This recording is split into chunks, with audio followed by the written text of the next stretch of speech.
যারা চিজ খেতে ভালোবাসেন আজকের রেসিপি তাদের জন্য। বাই দ্য ওয়ে, আমি আপনাদের Trisha and welcome to my channel Trisha tasty ট্রিটে। আর আজকে আমি বানাচ্ছি চিজি গার্লিক ব্রেড। তাহলে চলুন শুরু করা যাক। এই চিজি গার্লিক ব্রেড বানানোর জন্য প্রথমেই একটা বোলের মধ্যে দিচ্ছি 3 চামচ বাটার, দেবো 2 চামচ মতো ধনে পাতা কুচি, 1 চামচ রসুন কুচি, দিচ্ছি স্বাদ মতো নুন, অল্প চিনি, দিচ্ছি পরিমাণ মতো চিলি ফ্লেক্স আর পরিমাণ মতো অরিগানো। এবার এটাকে আমরা ভালো করে মিশিয়ে নিলেই কিন্তু আমাদের গার্লিক বাটার একদম রেডি। আচ্ছা, আমি এখানে এরকম একটা পাউরুটি নিয়ে নিয়েছি। এবার চাকু দিয়ে আমি একটু এইভাবে কেটে নেব যাতে বাটারটা ভেতর অবধি যায়।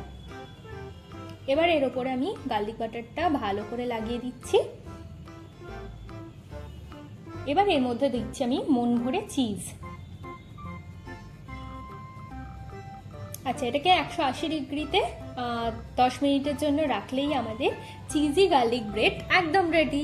চলুন এবার এটাকে সার্ভ করা যাক। আমার ভিডিওটি যদি আপনাদের ভালো লেগে থাকে তাহলে প্লিজ একটি লাইক করবেন, প্রচুর শেয়ার করবেন, আর এরকম আরও ভিডিও পেতে আমার চ্যানেলটিকে সাবস্ক্রাইব করবেন।